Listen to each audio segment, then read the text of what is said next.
Découvrez l'actualité nationale et internationale sur votre radio. Radio Côte d'Ivoire, 88.0. 88.0 Abidjan. 88 FM Abidjan. 24h sur 24. Radio Côte d'Ivoire. Numéro 1. Numéro 1. Sur l'info. Et le sport. Radio Côte d'Ivoire, le bulletin d'info. Denise de la Fafiette. Bonjour à tous et merci d'être avec nous. Merci d'être sur Radio Côte d'Ivoire dans l'actualité africaine. Donc, l'armée nigériane a perdu 18 soldats des forces spéciales qui sécurisent la zone de Torodi entre le Niger et la frontière burkinabé.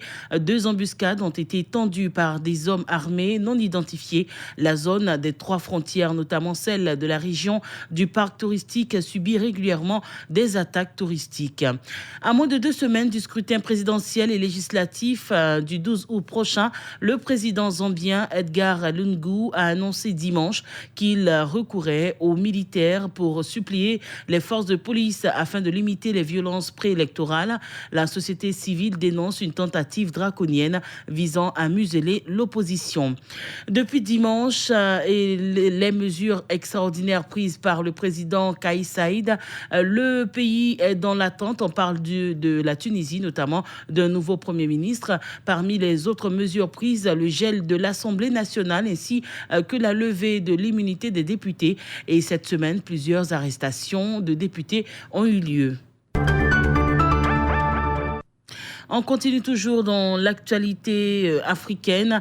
Quasiment 15 jours après l'arrestation des 2 Français pour atteinte à la sûreté de l'État, eh bien, nous parlons bien entendu de cette information. On l'a dit, quasiment 15 jours après l'arrestation des 2 Français pour l'atteinte à la sûreté de l'État, la procédure auprès de la Cour d'appel d'Antananarivo a fait un point de presse pour expliquer les avancées de l'enquête.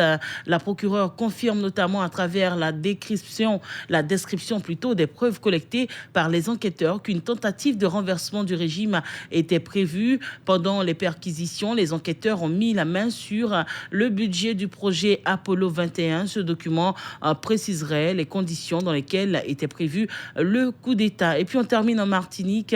Un vaccinodrome et une pharmacie ont été incendiés lors d'affrontements entre une centaine de manifestants et les forces de l'ordre. C'était au lendemain de l'instauration de nouveaux couvre-feux dédiés cette semaine par la préfecture de l'île antillaise. Voici qui m'a fait ce bulletin Afrique sur Radio Côte d'Ivoire. Merci de l'avoir suivi. On vous retrouve à 9h pour un autre point de l'actualité. C'était le bulletin d'info présenté par Denise de la Fafiette.